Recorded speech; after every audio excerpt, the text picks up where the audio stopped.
Cinema ಅಂದ್ರೆ ಒಂದು experience. ಕೆಲವೊಂದು ಸಲ ನಮಗೆ ಅದು ಕೆಟ್ಟ ಎಕ್ಸ್ಪೀರಿಯನ್ಸ್ ನ ಕೊಡುತ್ತೆ. ಕೆಲವೊಂದು ಸಲ ಮಧುರವಾಗಿರುತ್ತೆ. ಇಲ್ಲಾಗಿರೋದು ಕೂಡ ಅದೇನೆ.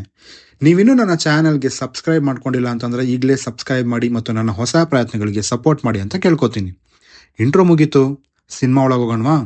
ಸರ್ವಂ Maya, written and directed by Akhil Sathyan, starrer by Nivin Pauly, Riya Shibu, Janardhan and many more. ಇಂದು which is played by Nivin ಒಬ್ಬ ಏತಿಸ್ಟ್ ಆಗಿರ್ತಾನೆ.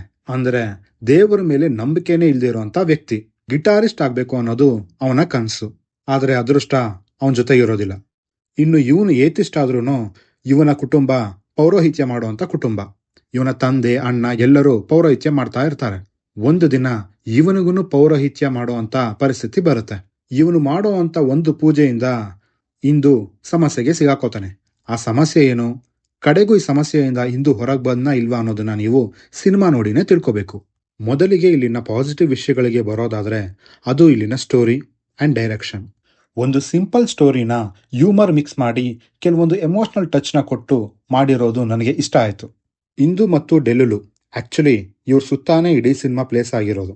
ಇಬ್ಬರ ನಡುವಿನ ಡ್ರಾಮಾ ಎಮೋಷನ್ಸ್ ಎಲ್ಲವೂ ವರ್ಕ್ ಆದ್ವು. ರಿಯಾ ಅವರು ಡೆಲುಲು ಆಗಿ ಇಷ್ಟ ಆಗ್ತಾರೆ. ಈ ಸಿನಿಮಾದಲ್ಲಿ ಲಾಜಿಕ್ಗಳನ್ನೆಲ್ಲ ಹುಡ್ಕೋದಕ್ಕೆ ಹೋಗ್ಬಾರ್ದು. ಒಂದು ಫೀಲ್ ಗುಡ್ ಮೂವಿ ಇದು. ಸೊ ಕತೆ ಹೇಗೆ ಟ್ರಾವೆಲ್ ಆಗುತ್ತೋ ಹಾಗೆ ನಾವು ಹೋಗ್ಬೇಕು. ಸುಮಾರು ದಿವಸ ಆದ್ಮೇಲೆ ನಿವಿನ್ ಅವರ ಕಂಬ್ಯಾಕ್ ನೋಡಿ ಖುಷಿ ಆಯ್ತು. ಇಂದು ಆಗಿ ಅವರು ಜಸ್ಟ್ ಆಕ್ಟ್ ಮಾಡಿಲ್ಲ, ಜೀವಿಸಿದ್ದಾರೆ. ಕಾಮಿಡಿ, ಎಮೋಷನ್ಸ್, ಒನ್ಲೈನರ್ಸ್ ಎಲ್ಲವೂ ಕನೆಕ್ಟ್ ಆದ್ವು. ಅಂಡ್ ಆ ಪಾತ್ರಕ್ಕೆ ಡೈರೆಕ್ಟರ್ ಒಳ್ಳೆ ಡೆಪ್ನ ಕೊಟ್ಟಿದ್ದಾರೆ. ತಂದೆ ಮಗನ ನಡುವೆ ಇರುವಂತ ಬಾಂಡಿಂಗ್ ಮತ್ತು ಅಲ್ಲಿ ನಡೆಯುವಂತ ಕಾನ್ವರ್ಸೇಷನ್ಸ್ ನನಗಿಷ್ಟ ಆಯ್ತು. ಜಸ್ಟಿನ್ ಅವರ ಮ್ಯೂಸಿಕ್ಗೆ ಈ ಚಿತ್ರಕ್ಕೆ ಜೀವಾಳ. ಡೆಲುಲು ಸಾಂಗ್ ನ ಪಿಕ್ಚರೈಸೇಷನ್ ಚೆನ್ನಾಗಿದೆ.